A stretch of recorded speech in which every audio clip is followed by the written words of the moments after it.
Buenos días, mi nombre es Jacqueline Muñoz Berú, estudiante de Contaduría Pública séptimo semestre. En el día de hoy vamos a realizar la actividad número 6, video educativo, parte 2, sobre la aplicación y las estrategias para el desarrollo de muestreo de un componente financiero en la auditoría. Contamos con la presencia de Darwin Galíndez y de Omar Fernando Santos, quienes van a responder unas preguntas que tenemos y aclararán nuestras dudas y aportarán su experiencia en este video. Gracias. Bueno, entonces vamos con la primera pregunta. ¿Cuál considera que es el área con mayor relevancia dentro de la empresa? ¿Cuál considera que es el área con mayor relevancia dentro de la empresa? Referente a esta pregunta, en mi criterio, todas las áreas de una empresa tienen la misma importancia, ¿sí? Digamos, la empresa es concebida como tal por cada una de las áreas. Todas son absolutamente relevantes, iniciando desde el talento humano, áreas como contabilidad, negocios, operaciones, y otras que se pueden catalogar como de apoyo son vitales para que la empresa pueda cumplir el objeto social. ¿Cuál cree usted que son los riesgos más recurrentes? ¿Cuáles son los riesgos más recurrentes? Digamos, la pregunta es un poco abierta. Referente al área contable, digamos, el principal riesgo que tenemos es el riesgo de inexactitud en la información, porque eso está acompañado con otros riesgos que pueden ser catalogados como fraudes, y digamos, prácticamente todo va orientado a estos dos temas, el tema de información financiera y el tema de fallas procedimentales que generan fraudes. Como profesional activo, ¿cuál es su opinión sobre el proceso de auditoría interno y externo? Referente al proceso de auditoría interno y externo, pues hay que entender la auditoría como el proceso mediante el cual se evalúa, se verifica la exactitud, el correcto procedimiento, el correcto proceder de alguna manera. La única diferencia como tal radica en quién ejecuta la auditoría, ¿sí? Si es de parte externa o de parte interna, que la de parte interna pues tiene un vínculo estrecho con la alta dirección, mientras que si es de una parte externa, pues digamos si en entidades públicas pueden estar sometidas a control fiscal, o si en entidades privadas, digamos fiscalizaciones y otro tipo de auditorías. Entonces, por la calidad de quien ejecuta y por la misma dependencia y relación que tiene con la entidad. Bueno, Omar Fernando, muchas gracias por su tiempo y por el aporte que nos realizó.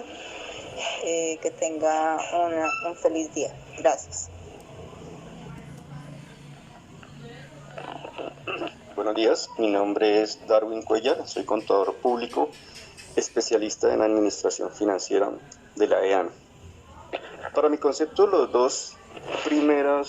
para la primera respuesta, que tiene que ver con cuál se considera con el área con mayor relevancia dentro de la empresa, pues para mí yo diría que sería la parte de los inventarios como parte primordial de una empresa comercial y lo que tiene la cartera por una empresa de servicios. ¿Cuáles son los riesgos más recurrentes? Los riesgos más recurrentes de estos dos ítems es la parte del deterioro, el no pago y obviamente el robo por la parte de inventarios. Entonces son dos áreas del balance que son muy representativas y pueden llevar a que una empresa tenga unos estados financieros que no sean acordes con la realidad por una sobrevalorización de inventarios y por unas cuentas por cobrar que sean de difícil cobro y que sean de difícil recaudo. Entonces, para ello es muy importante que todas las empresas presten mucha atención en estos dos ítems. Respecto a la parte del proceso de auditoría interna y externa, es una medida que todas las empresas en una u otra forma deben implementar, debido a que como lo dije anteriormente, muy fácilmente los estados financieros que se representen en las empresas pueden estar viciados, pueden estar arrojando valores que no son los reales. Ahora con las normas internacionales de auditoría, de información financiera, miran ese detalle y miran que lo que se presente en los estados financieros sea realmente la realidad financiera de la empresa, no unos inventarios inflados, no una cartera de miles de millones de pesos que lleven más de 60 días, 90 días o realmente sean muy incobrables. Entonces, por eso la auditoría debe existir de una u otra forma dentro de las empresas para hacerle un seguimiento constante a estos dos rubros y evitar que estos ítems presenten algún tipo de inconsistencia. Gracias. Bueno, Darwin, quería agradecerle por su aporte. Muchísimas gracias y que tenga un feliz día.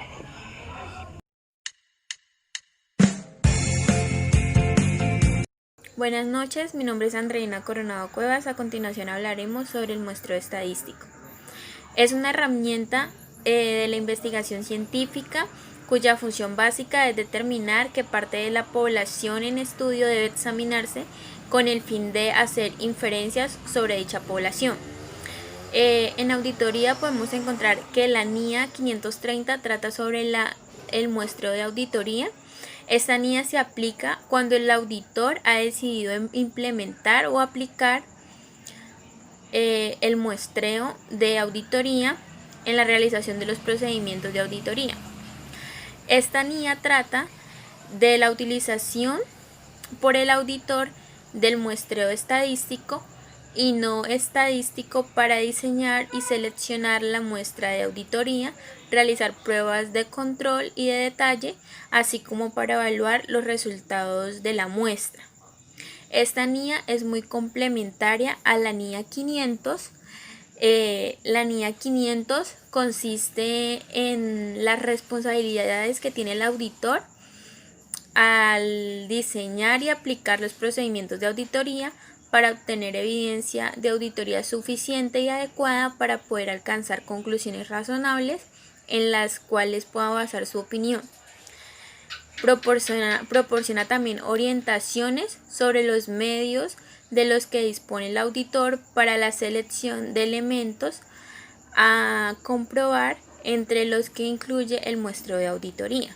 El objetivo que tiene el auditor al utilizar el muestreo de auditoría es proporcionar una base razonable a partir de la cual alcanzar conclusiones sobre la población de la que se selecciona la muestra. Podemos evidenciar que existen unos requerimientos a seguir, los cuales son: primero, el diseño, tamaño y selección de la muestra de elementos a comprobar. Al diseñar la muestra de auditoría, el auditor tendrá en cuenta el objetivo del procedimiento de auditoría, las características de la población de la cual extraerá la muestra. El segundo es la aplicación de los procedimientos de auditoría. El auditor aplicará los procedimientos de auditoría adecuados para el objetivo a cada elemento seleccionado. Si el procedimiento de auditoría no es aplicable al elemento seleccionado, el auditor aplicará el procedimiento o el elemento de sustitución. El tercero es la naturaleza y causa de las desviaciones e incorrecciones. El auditor investigará la naturaleza y la causa de cualquier desviación o incorrección identificadas y evaluará su posible efecto sobre el objetivo del procedimiento de auditoría y sobre otras áreas de la auditoría. La siguiente es la extrapolación de las incorrecciones. En el caso de pruebas de detalle, el auditor extrapolará las incorrecciones encontradas en la muestra a la población. La siguiente es la evaluación de los resultados del muestreo de auditoría. El auditor evaluará primero que todo los resultados de la muestra. Y segundo, si la utilización del muestreo de auditoría ha proporcionado una base razonable para extraer conclusiones sobre la totalidad de la población que ha sido comprobada. Buenas noches, mi nombre es Jacqueline Muñoz Perú, soy estudiante de la Corporación Universitaria Minuto de Dios, Contaduría Pública, séptimo semestre. En esta oportunidad les vengo a hablar sobre la aplicación de procedimientos de auditoría. Entonces, el auditor aplicará procedimientos de auditoría adecuados para el objetivo a cada elemento seleccionado. ¿Esto qué quiere decir? O sea, de acuerdo al área que se vaya a auditar y eso. Si el procedimiento de auditoría no es aplicable al elemento seleccionado, el auditor aplicará el procedimiento a un elemento de sustitución.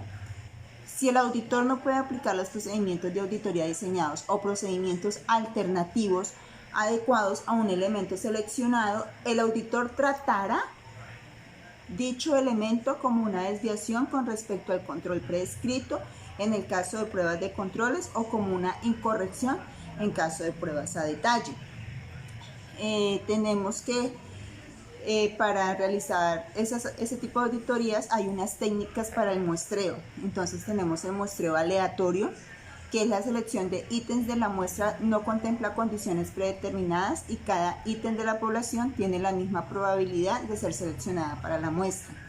Tenemos el muestreo por unidades monetarias, utilizado para identificar errores monetarios en sumas y saldos de una cuenta de balance.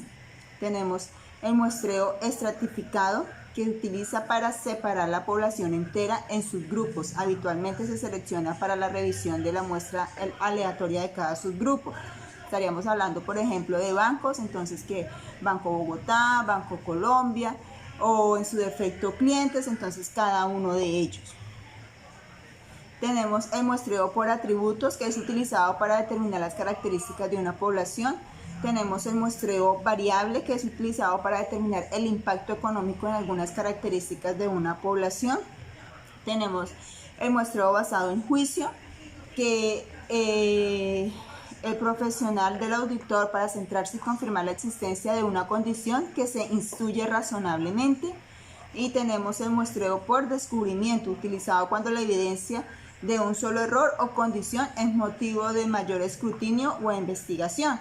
Entonces, por ejemplo, encontró unos saldos cerrados o un proveedor que se le debe menos de lo que está estipulado en libros, entonces es donde se revisa minuciosamente qué es lo que está sucediendo o qué se está presentando en esos momentos. Al diseñar el tamaño y la estructura de una muestra de auditoría y las técnicas de muestreo y extracción, el auditor deberá contemplar la posible participación de especialistas apropiados para el diseño y el análisis de la metodología del muestreo.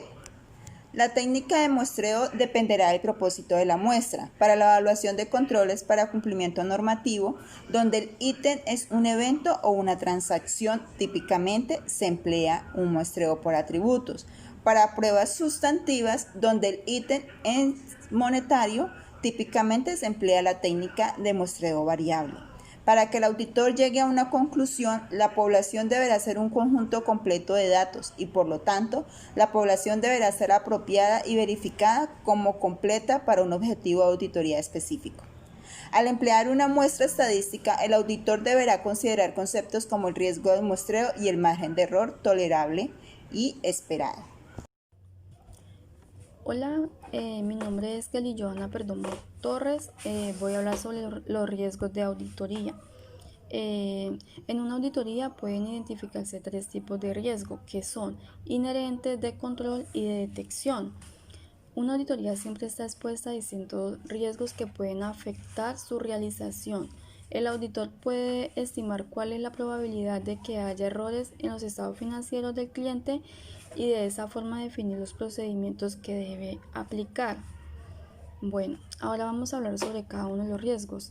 El riesgo inherente son aquellos de la naturaleza de la entidad que son independientes de su sistema de control interno. Esto quiere decir que son los que se encuentran presentes en la entidad, que a medida que el auditor conozca cuáles son los riesgos inherentes de la entidad, este tendrá mayor facilidad para planear la auditoría y decidir dónde concentrará sus mayores esfuerzos para mitigar estos riesgos. El riesgo de control. Este tipo de riesgo son donde las entidades deben establecer actividades de control que les permitan prevenir y detectar las desviaciones que presentan en sus procedimientos. El riesgo de control hace referencia a la probabilidad que existe en los controles que no permiten detectar o corregir los riesgos a tiempo. Esto quiere decir que entre más eficaces sean los controles de la entidad, menor será el riesgo de control y por lo tanto el auditor podrá prevenir estos riesgos. Y por último, el riesgo de detección está relacionado con la probabilidad de que los procedimientos de auditoría no detecten los errores. Eso quiere decir que siempre hay posibilidades de que el auditor no detecte 100% los errores y por eso siempre existirá riesgo de detección, aunque sea mínimo. Por lo tanto, el auditor debe establecer cuál es el riesgo mínimo de detección que va a aceptar, el cual debe ser aquel que le permita asegurar que los estados financieros no continúen con errores importantes. Ya para las conclusiones nos damos cuenta que el modelo auditorio financiero que actualmente desarrollan todos los auditores se basa directamente en los riesgos, debido a que se realiza tan solo una parte de todo el universo. Esto es denominado también como muestra o pruebas selectivas, en donde seleccionan aplicando un tipo de muestreo durante la auditoría. Las pruebas selectivas ofrecen una gran ventaja de ser económicas. Esto porque da un costo de revisión proporcional al volumen de partidas la cual el auditor revisa. Y además de esto se optimiza la oportunidad de todos los datos, generando así una revisión minuciosa de cada partida. El muestreo de auditoría puede ser estadístico o puede ser no estadístico. Esto se basa en lo objetivo y en lo subjetivo. El objetivo se basa aplicando los modelos matemáticos probabilísticos y el segundo según el criterio y la experiencia profesional del autor.